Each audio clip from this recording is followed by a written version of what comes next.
Don't hesitate. Potion, summon everything. Features at death, which expires, kills everything. Here.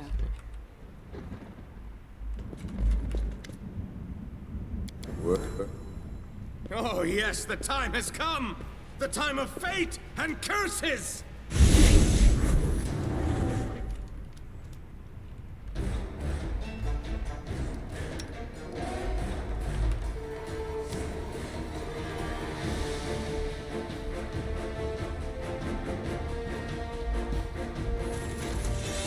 Let us strike as one! I grant your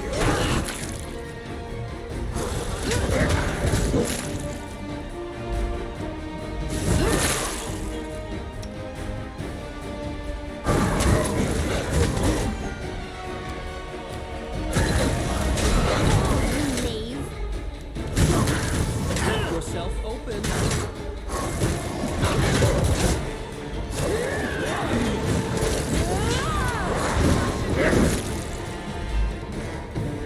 Stand down. You offend me.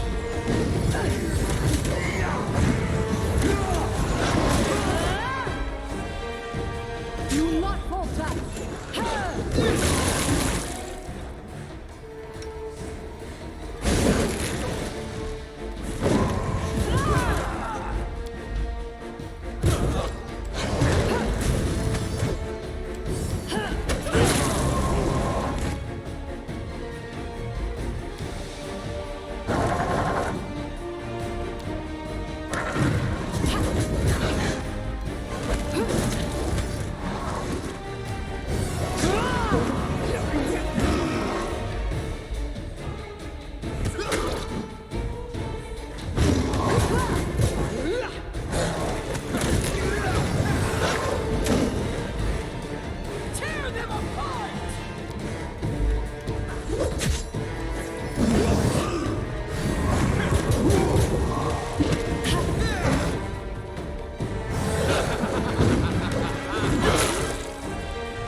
The rules.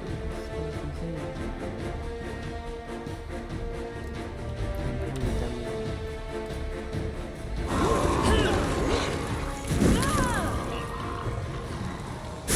You don't seem to like my curses! Maybe you like my jokes better?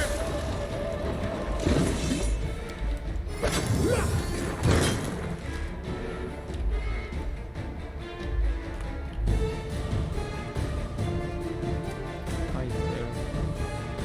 Fight.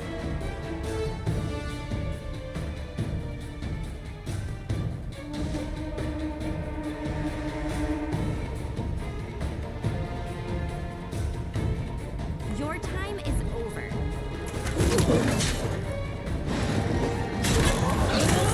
Wasted.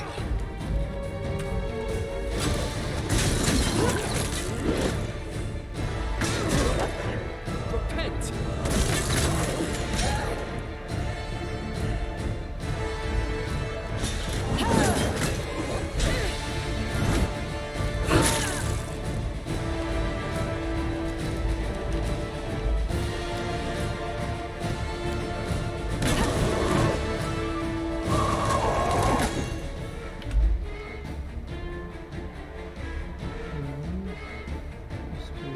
Away, you rascal.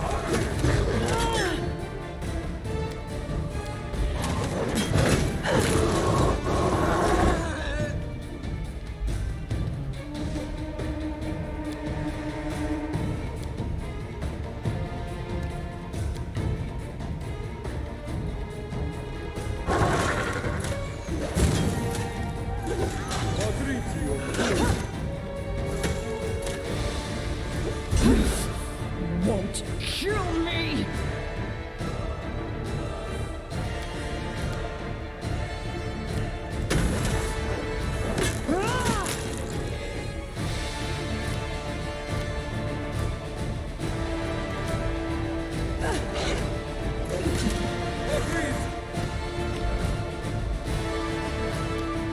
They go down! No!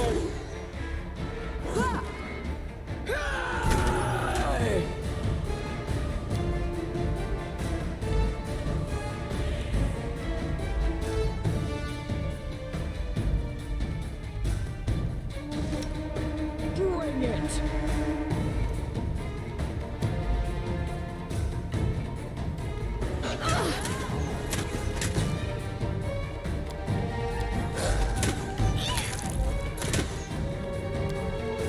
Cannot hide from me.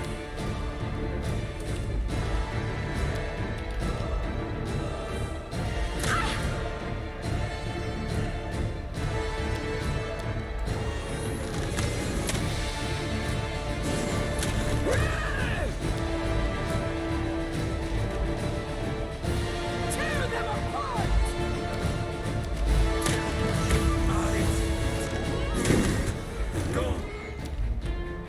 They go down!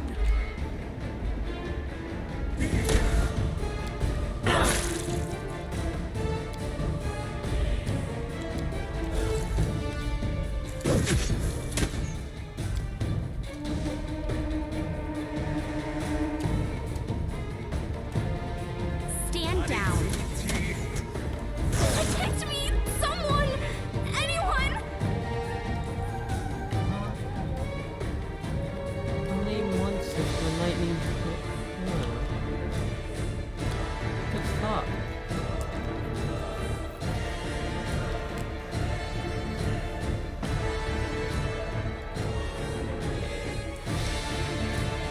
Bullshit.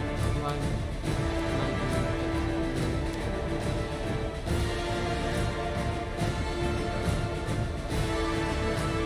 Can't even heal them either.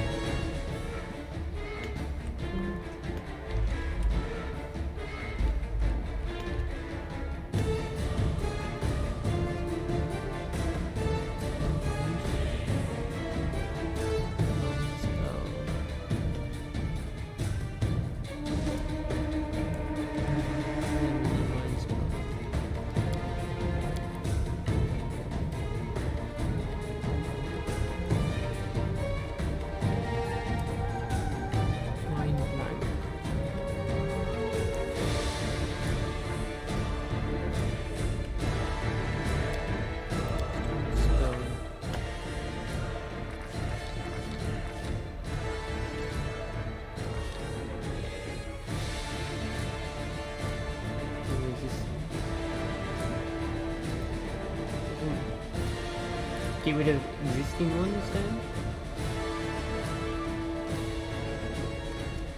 Saving third, not saving third.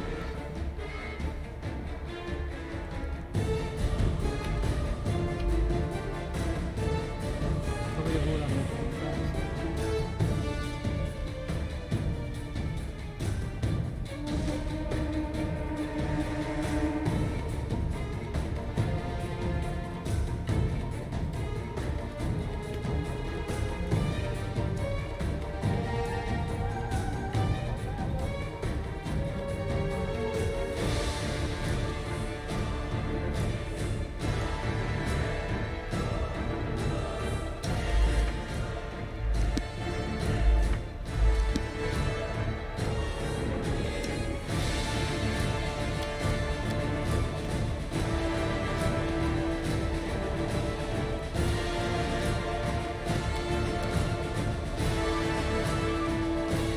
This should do it.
still break out of it.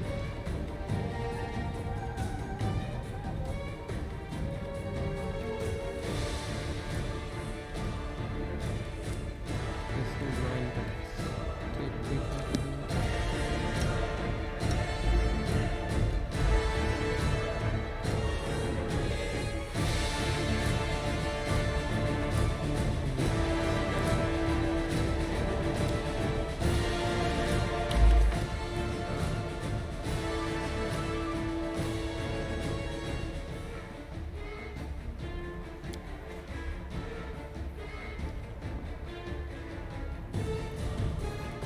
Short while.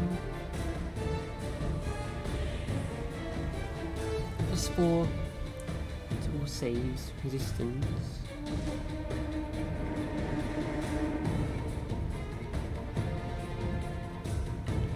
Spell resistance 25. Take some more mind affecting spells and effects.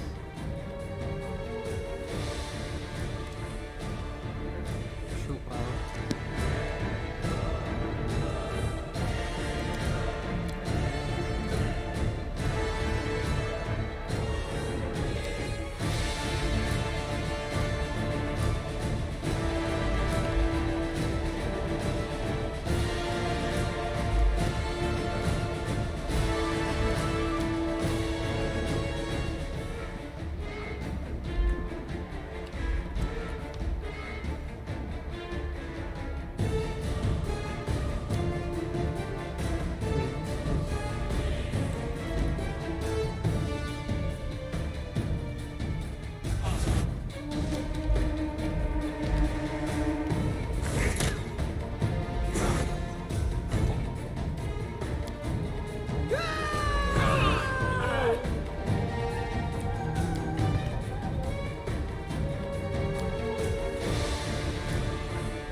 I'm gonna keep an eye on my magic butt.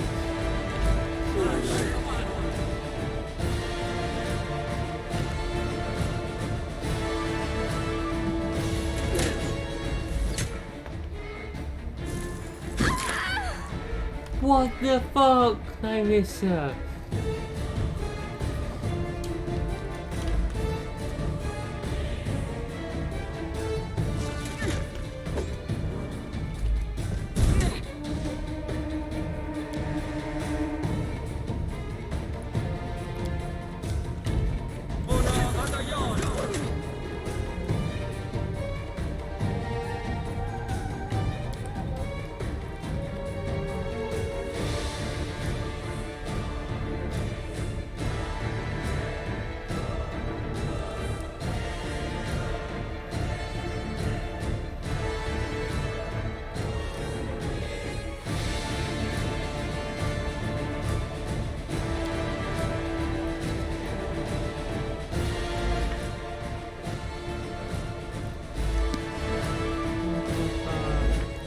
Killed Lindsay. Father of Christos.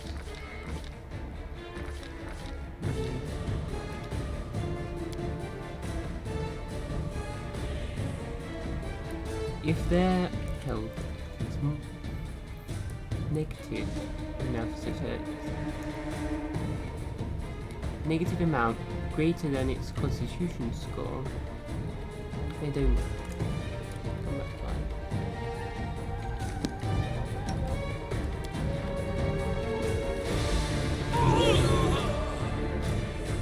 What? It just is weird again.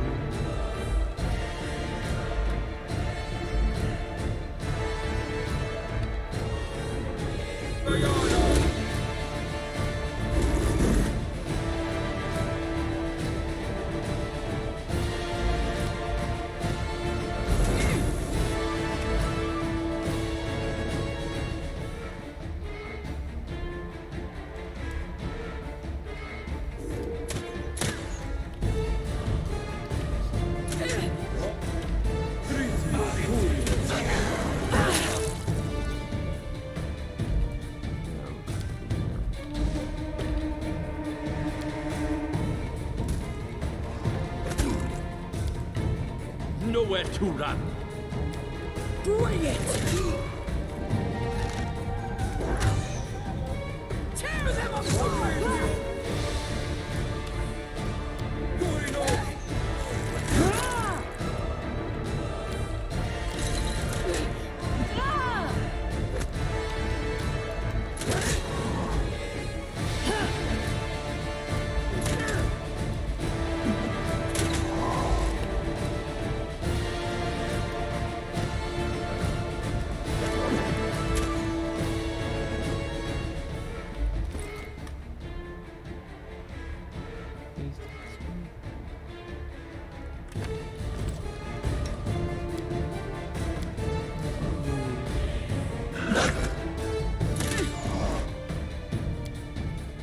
They go down!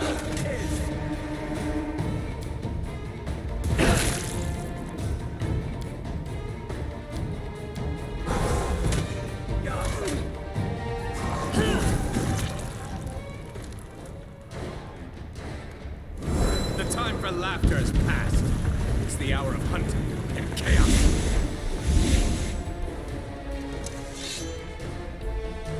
Great. Okay.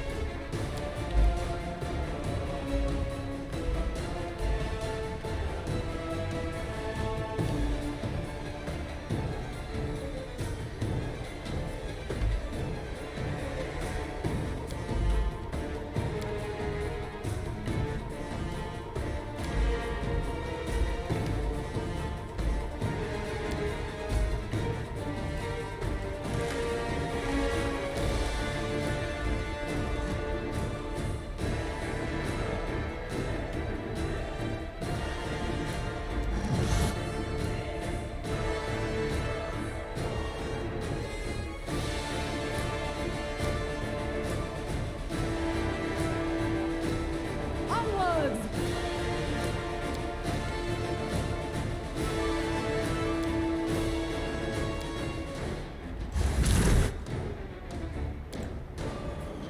I aim true.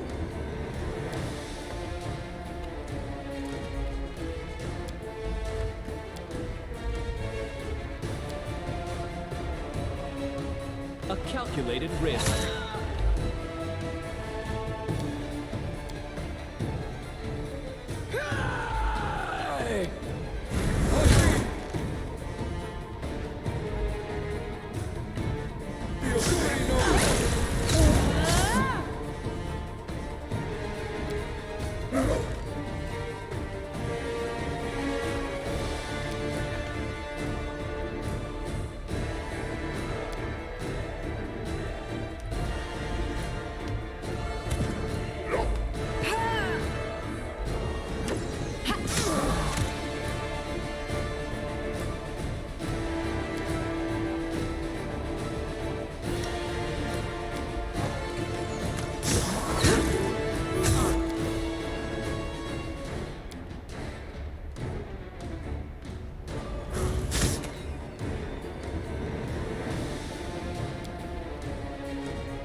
I grant you death.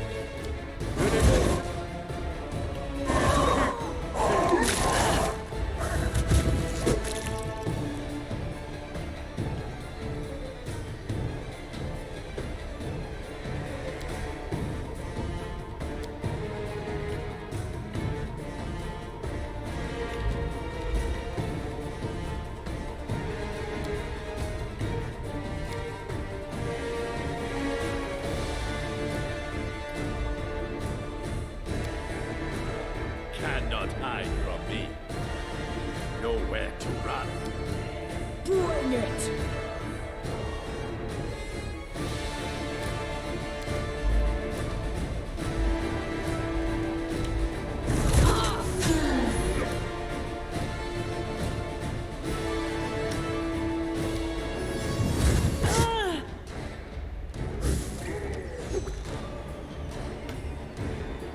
I can't keep this up much longer.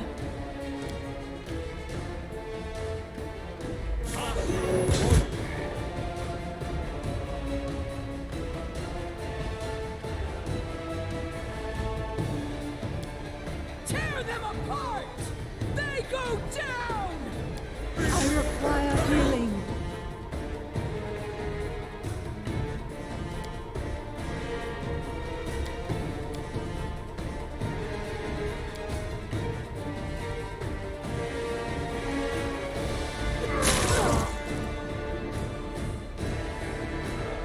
you offend me.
I can't keep this up much longer.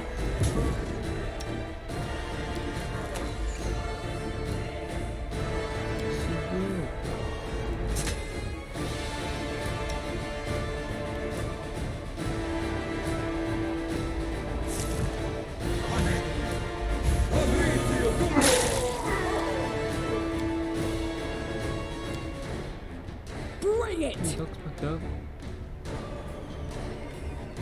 What's that?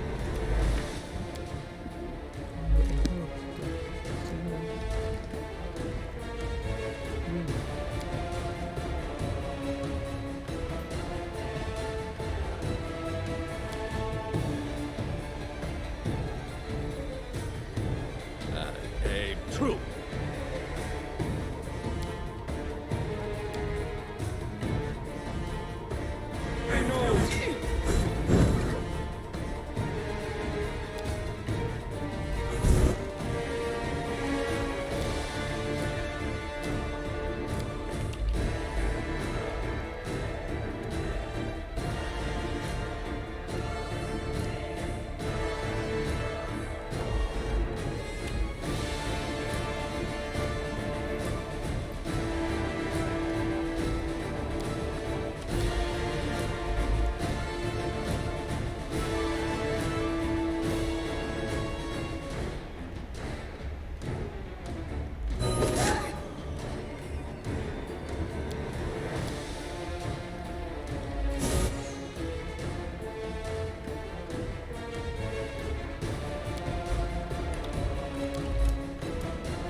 Fighting the Lantern King.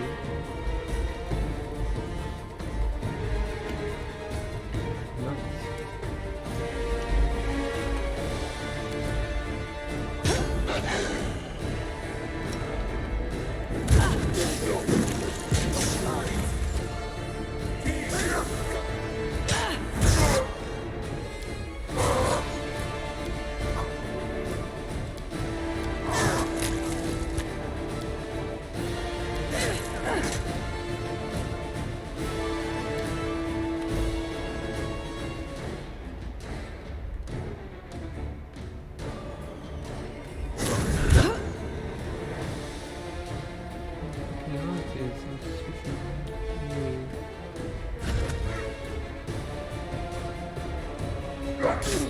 Tear them apart!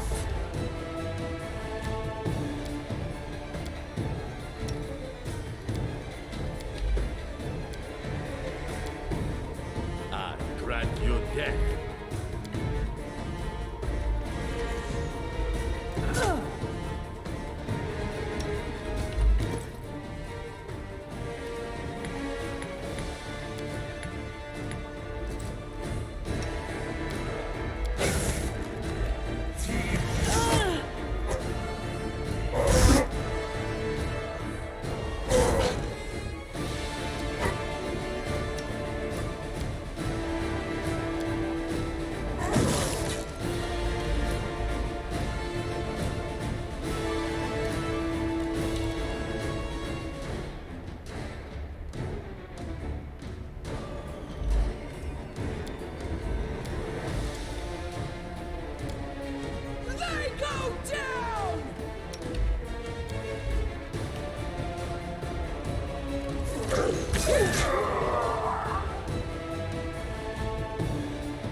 cannot hide from me.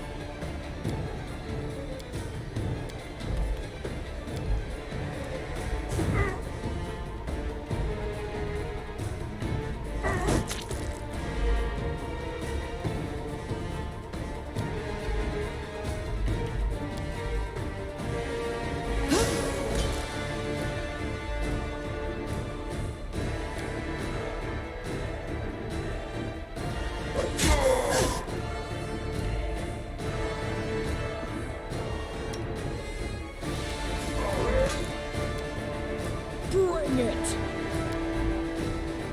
Nowhere to run.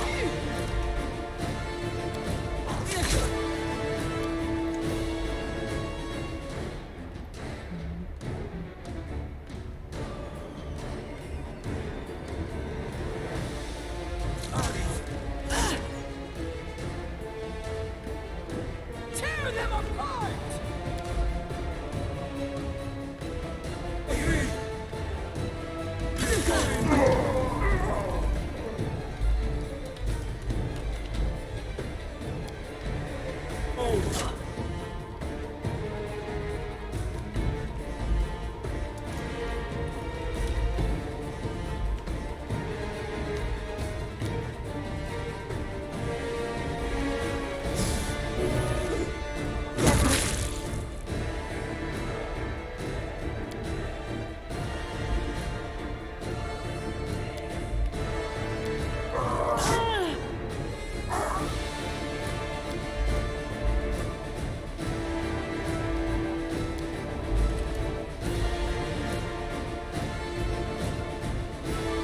Aim true.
Yes, we're sending 3 angels.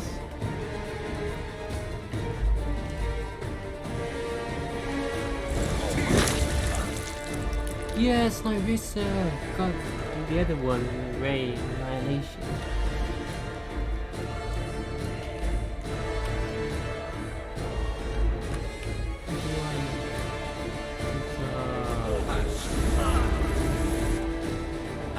Good, you dead.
I've seen they can do like that.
Nowhere to run.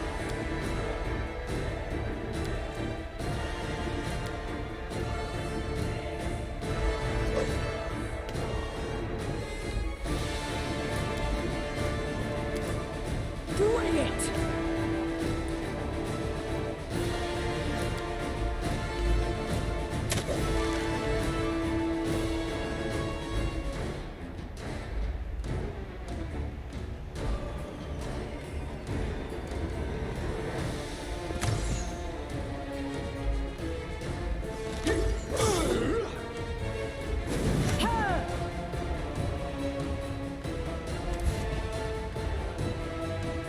You forced my hand.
time is over.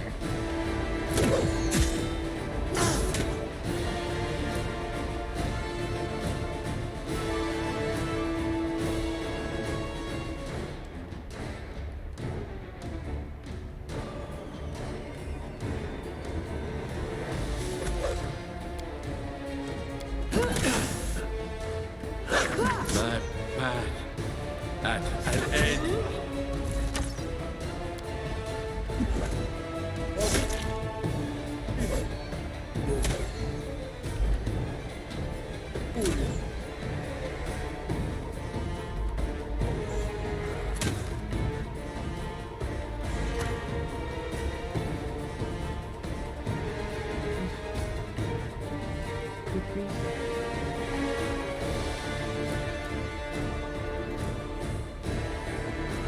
Christian attacks Ekin with cure critical wounds and misses.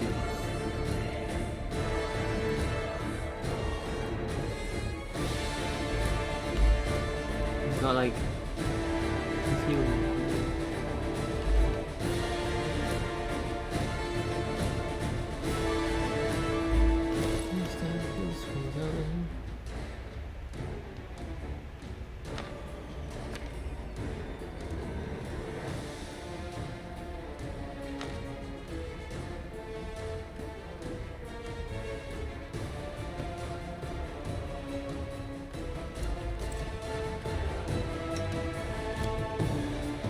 What's that?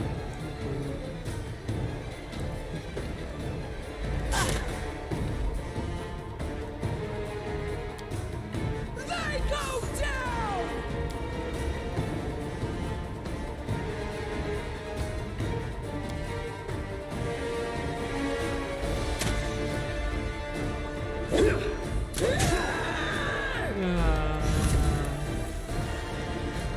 Come on!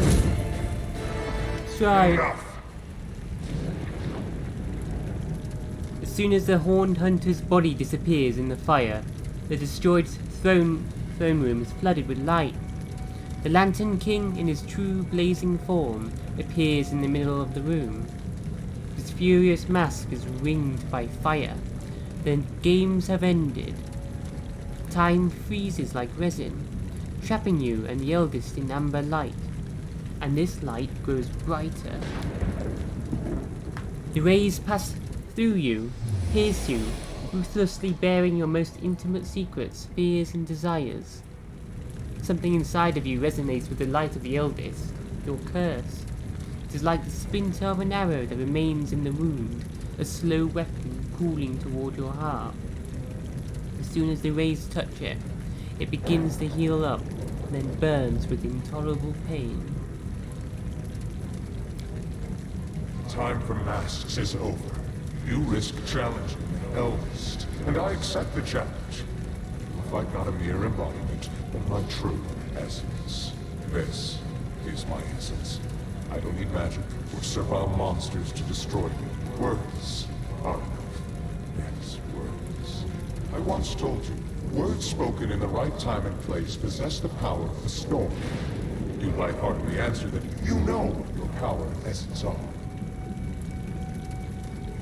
The desire to help people whose grief touches you. I remember your answer. The world remembers it too. Your answer, your heart, your essence. Now, cursed king, I'm taking this part of your soul, as I took away Nerissa's ability to love. What you called your essence is yours no more. The words of the eldest fly towards you like an arrow, ready to give new force to the curse that already torments you. You have but an instant to reply.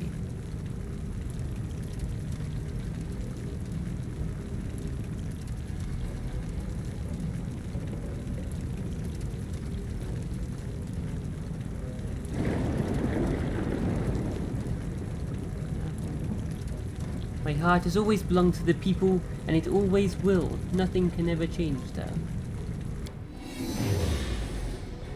A wave of pain comes crashing down upon you, but recedes quickly. You cannot tell whether you were protected by your words, or something more, the essence of your soul. But the attack of the eldest was parried. Let us continue. We both wear a crown. But what do you want?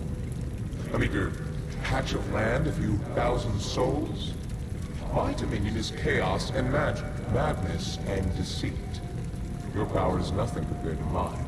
And that is why you are helpless before me. You will take my every blow as a divine punishment, as something imminent. You will yet again have little time to answer, and this answer is the only thing that can protect you from the eldest's next blow.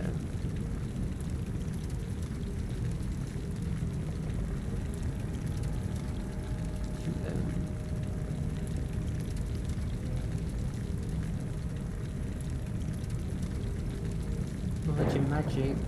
I know enough about magic and sorcery, so don't try to threaten me. All you are is the most treacherous monster I've ever had the chance to defeat.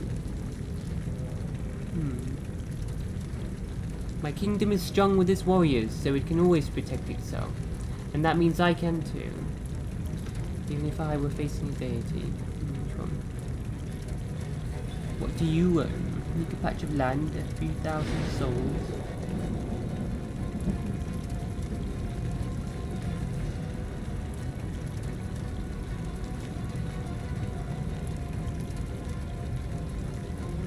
Do that. I want to do that. Is that better?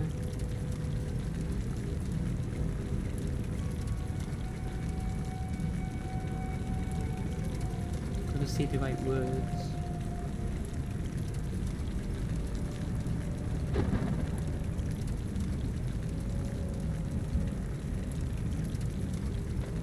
Let's give her my power.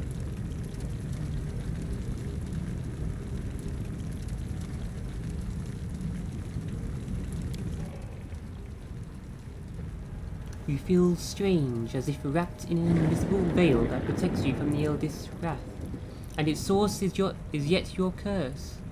It bound you to your kingdom, but through this bond can pass not only pain and death, but power as well. I'm curious what you think of me, cursed king. Do you see me as a villain or a simple joker? In truth, well, never be able to conceive of the truth. Being an eldest means being one of the many strings that hold the world in place. Being an eldest means being such a vast and self-sufficient value that one's equals become strangers and one's inferiors are entirely insignificant. I am an eldest. Laughter, guile, transformation, that's what I am. Being what I am, I will let you feel a modicum of my loneliness. I will take away your pillar of strength.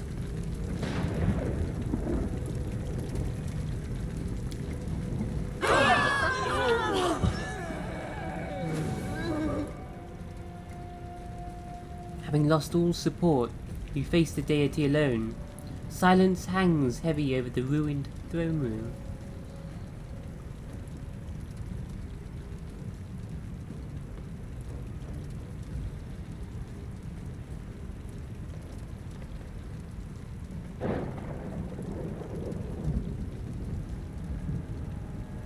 I won't allow such evil to happen, and being what I am, I will retrieve what's been taken from me.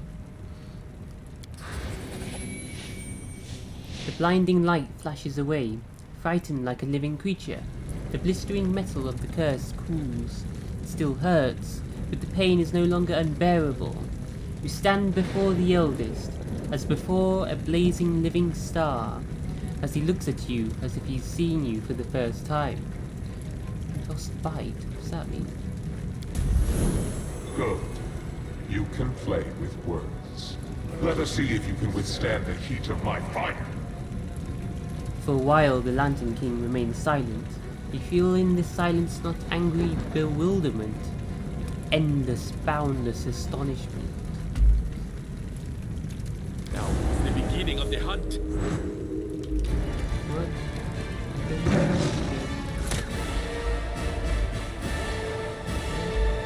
Dragons are bad.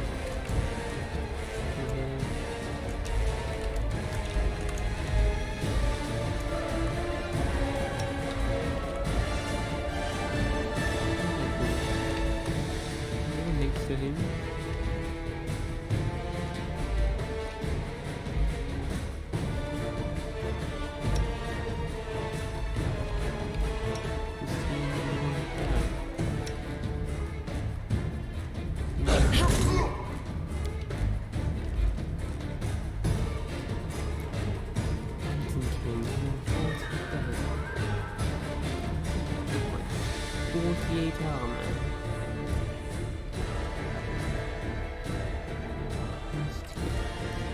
It's only got 30 fire resistance.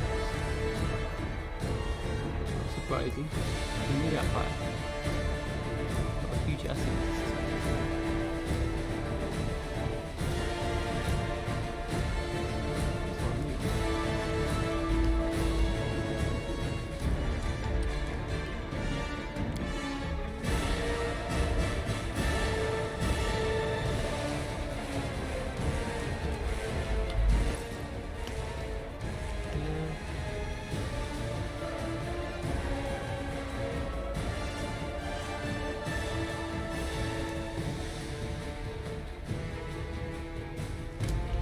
Spells on.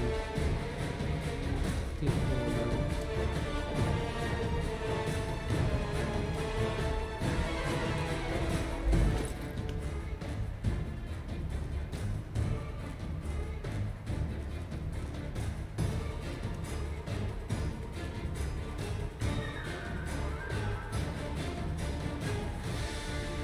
Fire attacks maybe.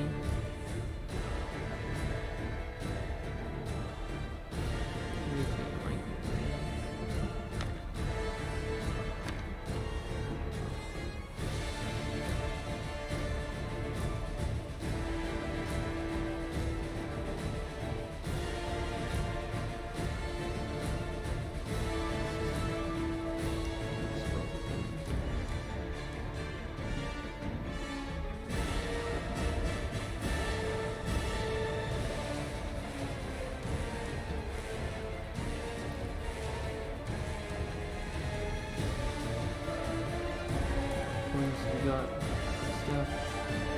Anything else?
Nothing to tag.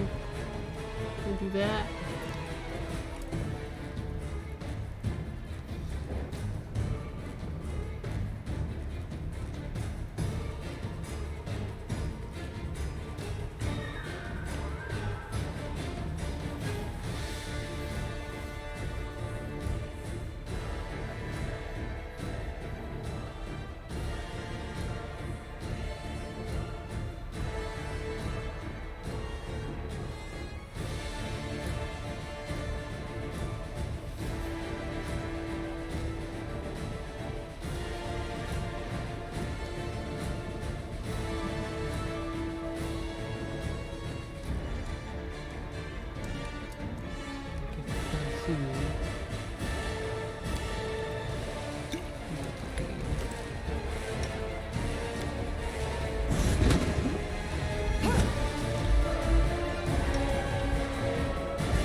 True.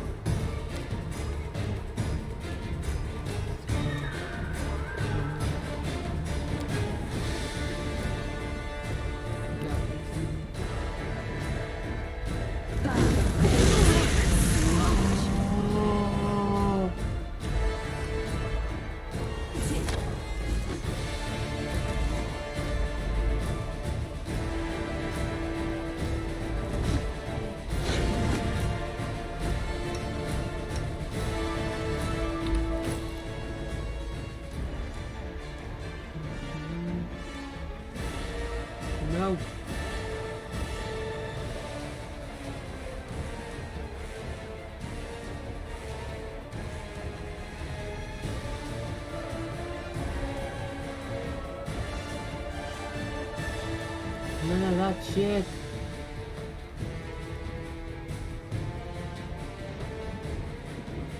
Is it the life scrolls? I just saw them. Back somewhere.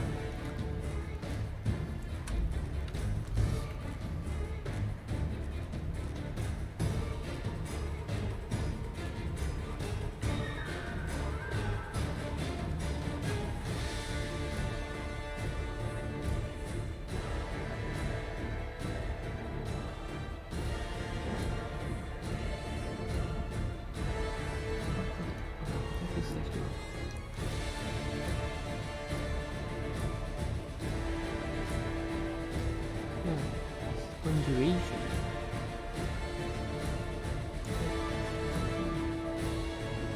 Oh. Let's open the code.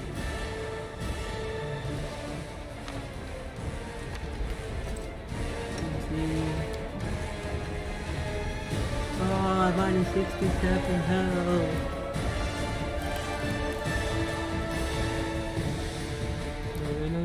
No. Fuel is down.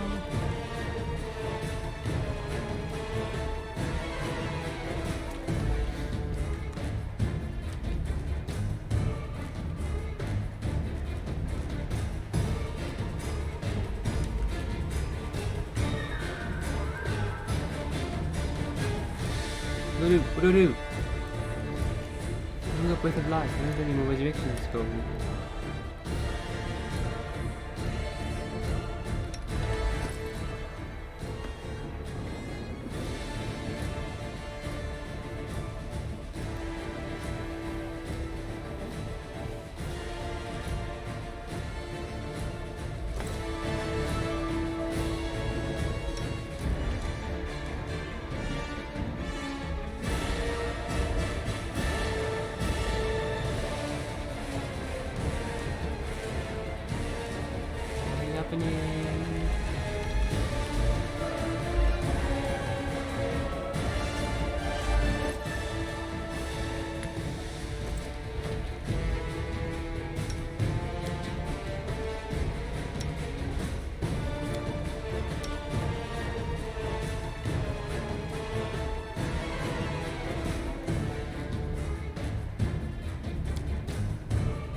Stay behind me!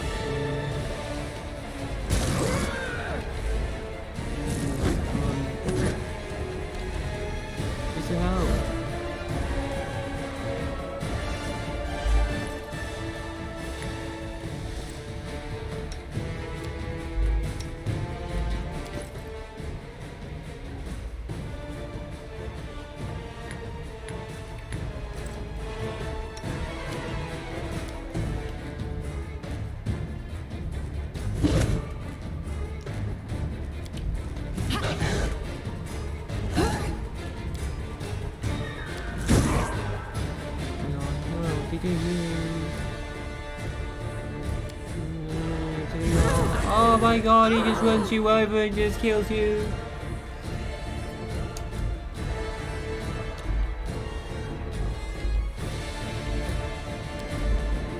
Put down. Yes. Get away from him. Keep away.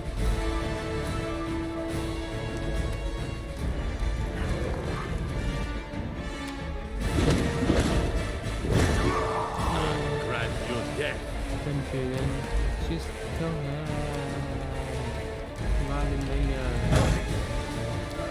Doing it! Ah.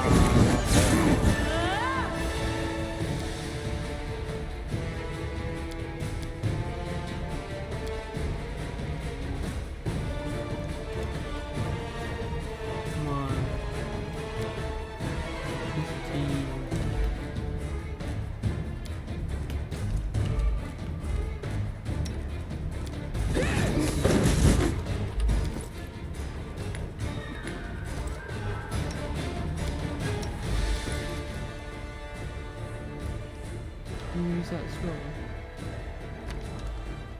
So magic keeps device.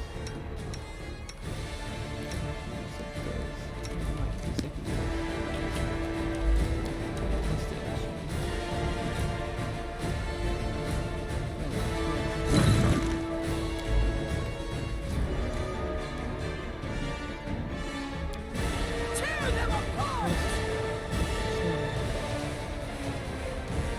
Let us strike as one!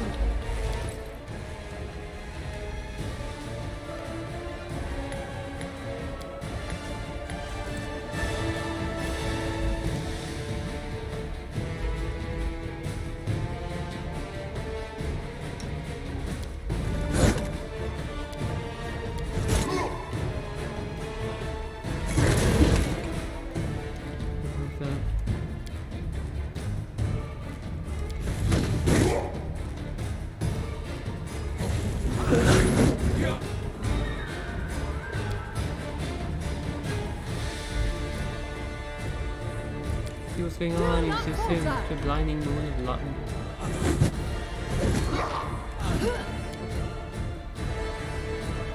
Cannot hide from me.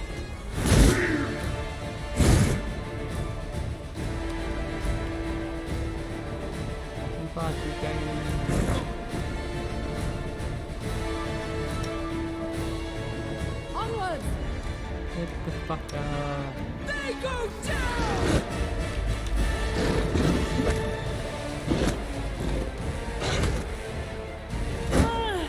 Trying to close us.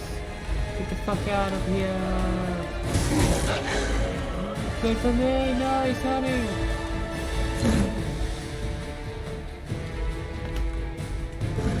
Where is he?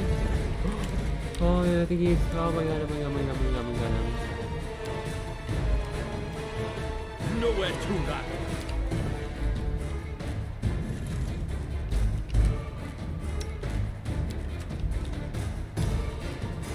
Stay away from him, you got time.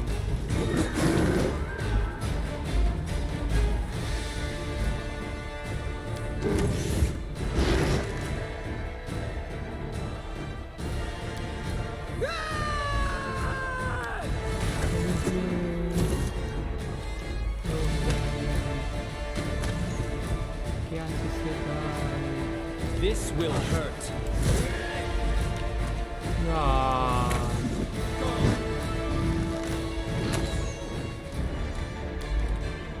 I aim true. He did, kill him.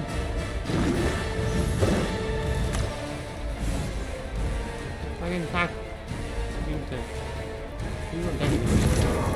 Yes! Come on! Few have had the chance to see a star die. Spots of cold, lifeless darkness cover the fiery form of the Lantern King, growing, devouring, and with a dull moan, settling onto the ground in a cloud of cold, black dust.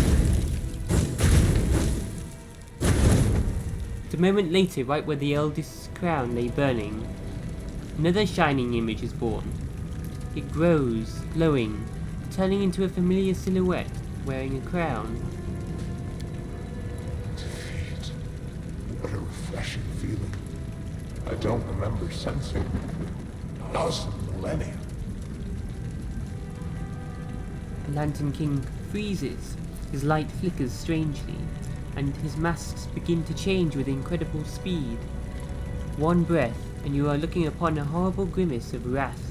Another breath, and it's replaced with playful astonishment. Another, and it's the mask of fatherly care. But what's next? How will you end this story? Listen, I believe, elegant and refined. The hero defeats a deity in battle. Impressive, he grants the victor power and immortality. The hero enters the chambers of the deity to become his champion and herald, eternal, powerful, equally glorified both in the first world and in Galarian. His kingdom healed from its wounds and flourished under the rule of the immortal champion. A beautiful ending, isn't it? And this legend is yours for the asking.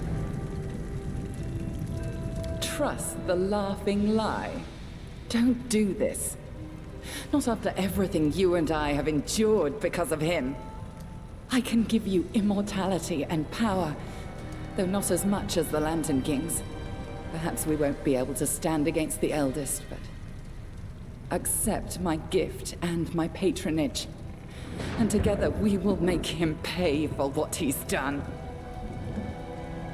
Sad it is to hear you, Nihilissa. Thousands of years for nothing! You haven't learned a single lesson. Never learned to atone. But what do you say?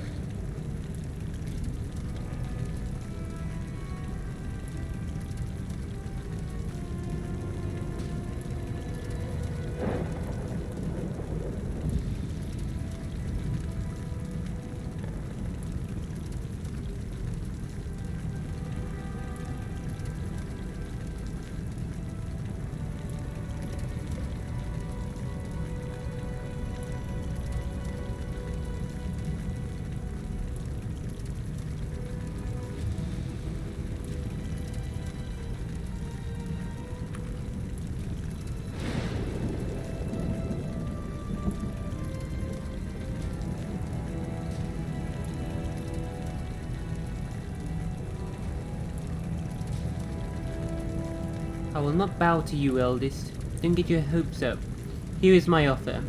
Lift the curse, return my kingdom to Galarian, and forget we exist, and I will forget that you exist.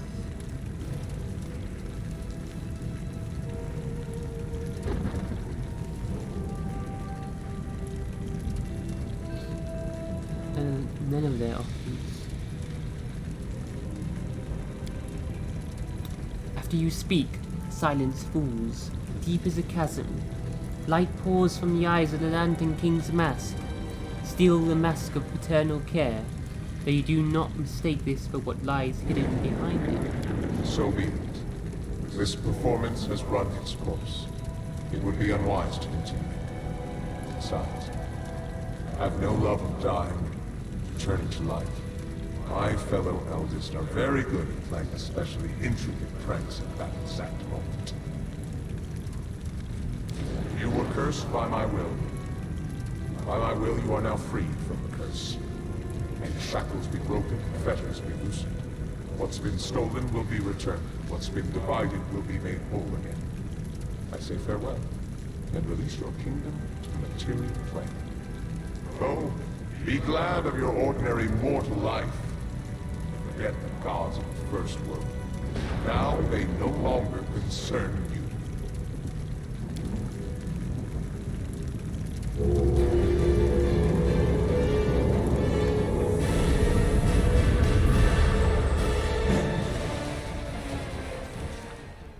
Now that the eldest and other spiteful beings wouldn't be bothering us, the king returned to his subjects and celebrated the victory and the end of the kingdom's miseries with great fanfare. Everything gradually returned to normal, including our exciting lives. Not always peaceful, but also not troubled by invasions from another world. And little by little, our heroes and the common folk began to forget the sorrows of the past.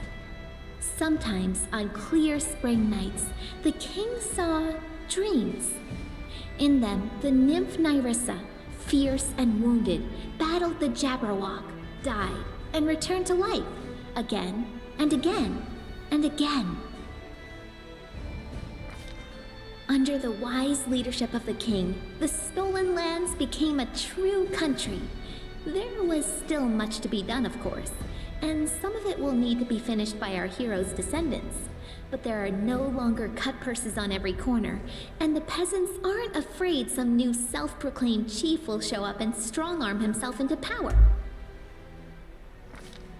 Just half a year after the war with the First World, Galt moved its troops to the southern border of the kingdom.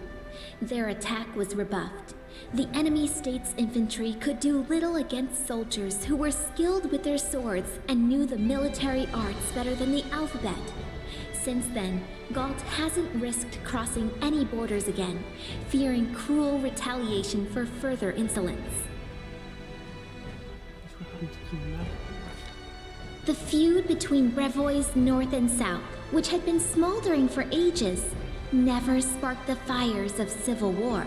Through great effort, our king managed to bring both parties to the negotiating table. While Rostland didn't gain its independence, it did receive wide autonomy rights. Our relationships with both House Sertova and the Sword Lords are respectful, but they've become lukewarm. Because of us, neither side got everything they wanted. The feud between Brevois North and South, which had been smoldering for ages, finally sparked the fires of civil war. We didn't interfere, watching as the forces of House Sertova and the Sword Lords slaughtered each other. Alternating between brief truces and fresh fights, Brevois was flooded with blood and grew weak. Its leaders could only watch helplessly as their border territories were slowly annexed by neighbors, until they fell to squabbling among themselves. The butchery in Brevois jeopardized the peace of the entire region. Taking advantage of the tension in his homeland, the restless, unlucky trader Lander Lebeda abandoned his domain again and set off to attempt another scam. Our kingdom, along with Brevois, actually proposed to celebrate the day he disappeared as a national holiday, but the initiative was shot down by the vigorous protests of House Lebeda. Led by careful, level-headed Dugoth, the Tiger Lord's tribe reunited and started to lick the wounds left by the erratic Armagh. Little by little, they once again became one of the strongest mercenary armies in the region. Dugoth always assured our king of his friendship, but the king always stayed on his toes, understanding that anything could happen when that old fox is around. Pitax almost returned to its former state, a joyful city filled with beers of dubious quality and deals of questionable legality. The old trade houses lost the crown, but they retrieved the property Iravetti had taken from them. Soon, Pitax became almost like a second capital in the kingdom, a thriving city through which rivers of money from across the region ran. Unfortunately, we get much less of this money than we would like. Governor Liachenza turned out to be helpless against widespread embezzlement.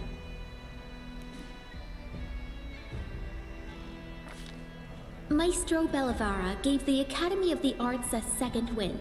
Throwing out mediocre students and sycophants, she gathered within its walls talented visionaries, rebels, and freethinkers. Those whose gifts felt cramped within the walls of more respectable institutions. She managed to do what Iravetti never could, namely, make the Academy truly famous, albeit scandalously so. And so what if, instead of odes to the king, the Academy releases sneering pamphlets and revolutionary leaflets? It only helps his reputation as a true patron of the arts. The Stolen Lands managed to eliminate kobolds, but not quite all the trolls. Even nowadays, unlucky travelers and hunters sometimes stumble across one of these huge man-eaters in the depths of the swamps and forests. Do they have some leader hiding out there? No one knows for sure, and likely no one ever will. After enduring so many storms and troubles, Varnhold eventually turned into a real city. Daring settlers decided to conquer the vast, wild expanses of Dunsword, and despite all odds, they succeeded. The modest colony that almost vanished at the hands of an ancient lich turned everything around to become a thriving city with lively river trading. Agay, the Spriggan leader, learned a valuable lesson after surviving his meeting with the king and even regaining his tribe's home. Don't try to occupy seemingly empty settlements anymore. Instead, the Spriggans settled across Dunsword's wild borderlands and proclaimed it as their domain. Keeping the peace in a situation like that seems like the stuff of dreams, as evidenced by the occasional lost patrols and stolen cattle. Peace reigns in the caves beneath the old sycamore. The kobolds and mites continue to explore the depths and learn simple crafts from each other. Rumor has it, the first mite kobold wedding even happened not long ago. That said, settlers still aren't rushing to build new homes in the area. Some kind souls even put up warning signs along the roads. "Beware, traveler. Steer clear of the old sycamore." Another inscription soon appeared over the sign, though. "No keep going treasure ahead honest." Oleg's trading post continues to thrive, attracting even more travelers. Much to its owner's displeasure, a small town is springing up around it. Despite Oleg's grumbling, he and his wife are well regarded by everyone, and Svetlana was even elected town chief. Jod remained loyal to the king to the end of his days, healing the sick and generously sharing his austere wisdom with anyone who wished to hear it, and some who didn't. Having fulfilled his duty to the ruler, Erastil's priest peacefully departed this world, surrounded by friends and disciples. Having participated in Lamashtu's ritual, Olika gave birth to a strong and healthy baby.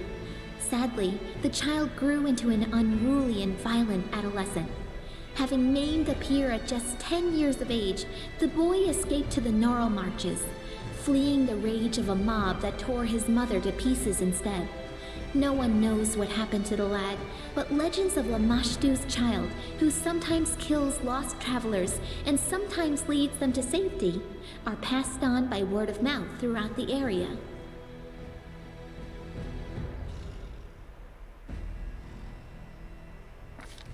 Breinhardt became a loyal ally and trade partner of the kingdom, and Darwin himself had been seen as a frequent guest in the capital. The elegant monarch of the neighboring kingdom has broken many hearts at court. After his visits, many young guards and servants have been seen staring through windows, sighing wistfully about something. The lizard folk of the Longtail tribe returned to live on the shores of Candlemere, but they couldn't return to their ancient way of life. Living alongside people, the lizard folk adopted their behaviors, habits, and even religion. More and more of the Longtail tribe pray not to the spirits of their ancestors, but to Erastil or Gorum. They even began to forget their original language. I hope someone writes down their songs and legends before they all sink into oblivion.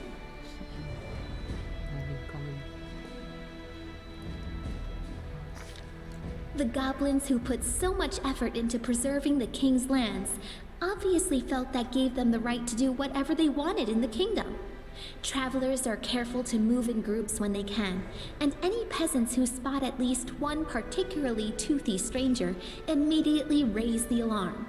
For if you see one goblin, there's likely a whole gang. The sweet teeth departed on a journey, hoping to see as many wonders as possible of this world and others. They keep sending us news from every corner of the map. Their bright painted wagon, drawn by a bull mastodon, crisscrosses Galarian, somehow appearing in the center of one incredible story after another. Evindra was glad to see the Lantern King's plans turn to dust. She spent some time helping restore the kingdom after the calamity, then returned home to the First World. They say the rebellious spirit of her cousin Nyrissa awoke within her as well. Evindra is said to recount our story to the Fae, encouraging them to question the power and might of the eldest. After the victory, the storyteller abandoned his affairs and began spending a lot of time alone in contemplation. He eventually bid farewell to the king and left his lands. But I suspect the inhabitants of Galarian haven't heard the last of this mysterious traveler, for his own story is hardly finished.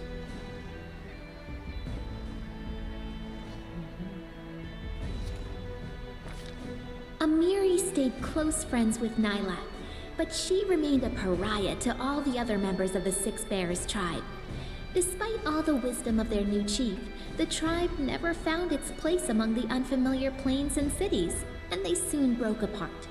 The two friends left the kingdom together, setting off to find their own adventures, enough that it would take a separate book to tell them all. Valerie stayed to serve the king. and to this day she continues to be a muse to many people. Not just bards and admirers, but to warriors as well.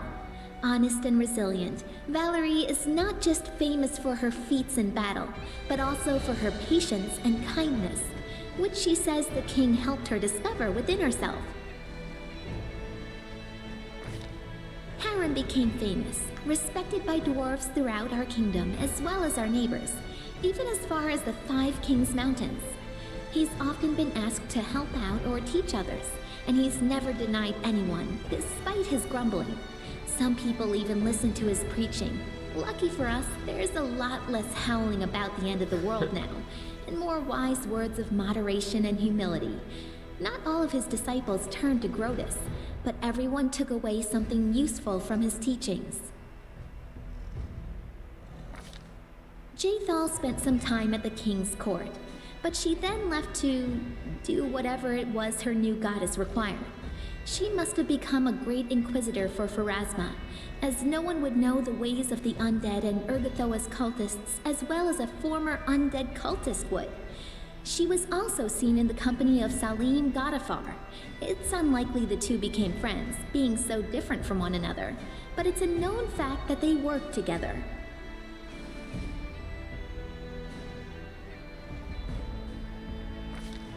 Octavia didn't stay still for very long. Soon, she and Reg went to Numeria and started a huge slave rebellion there. They didn't manage to destroy the Technic League, but to this day, slaves speak their names with admiration, and slavers with terror. Over the course of their journey, the two grew as close as ever, leaving their quarrels and resentments behind. After returning from Numeria, Octavia settled in her mother's house and became the king's advisor and loyal companion. Rigangar left for Numeria with Octavia to start a slave rebellion. Over the journey, he really matured and learned to understand others, as well as how to control his anger.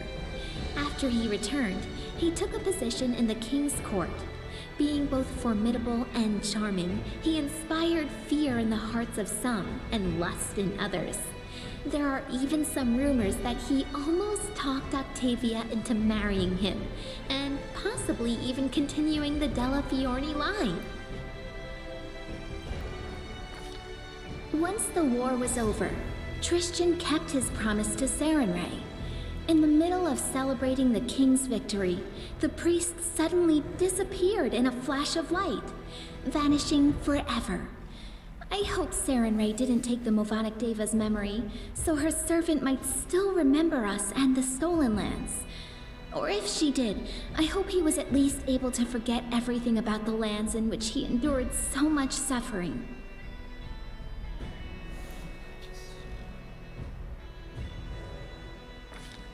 Ekin spent a few years in the Stolen Lands, and in that time won glory as the most rugged monster hunter in all the River Kingdoms.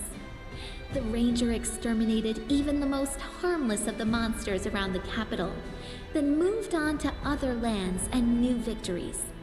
They say the ruthless avenger and slayer of wild monsters made it as far as Katapesh. That's where his trail went cold. I'm afraid Ekin may have become the prey of one of his targets. He's alive.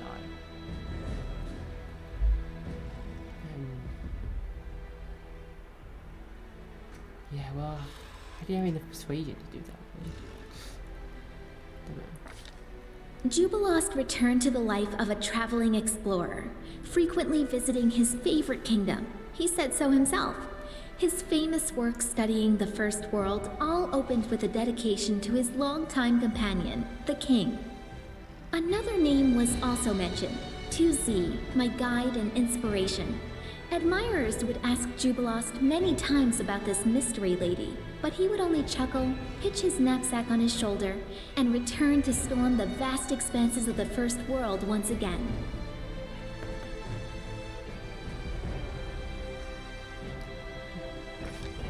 As for Knock Knock, Hero Knock Knock, he continued his questionably heroic efforts in the Stolen Lands. Despite whatever mess he fell into, no matter the danger he leapt into, he always seemed to scrape through just a little better off than before. Like true heroes, he simply never gave up, struggling on and meeting the challenge of each new day with a spirit that no mishap or misfortune could ever quell. The slightly inaccurate statue of him and the king still stands in the square to this day. The two figures side by side. I've always felt that, while the heights may be a bit off, let's say, it accurately reflects the size and spirit of the goblin hero who'd been nurtured by the teachings of his king. Kalika did not remain in our lands for long. She never lost hope of discovering some news of her sister's fate, and the sorrow in her heart drove her to restless journey. One day she left without saying goodbye. No one knows where, taking only the simple things she fled with from Kadira. Many years after, we received news of the sister's fate. As it turned out, Canera was killed by the forefather, and her soul, after enduring terrible suffering, was used to create a new she-devil. Somewhere on the roads of Galarian, this terrifying creature crossed paths with Kalika, but no one knows how this meeting ended.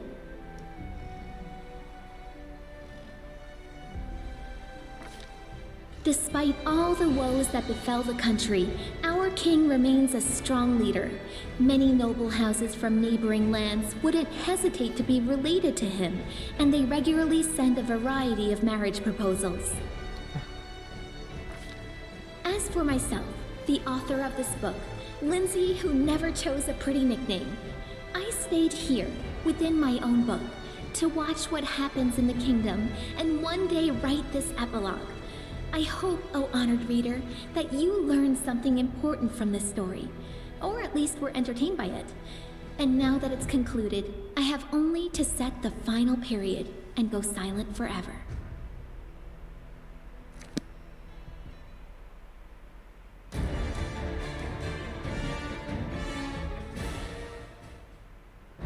Okay. Go back, please.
Pathfinder. 250.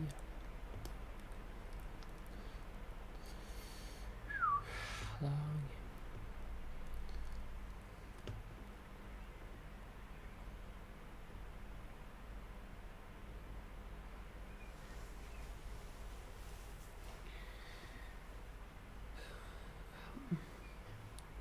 Stop stream and then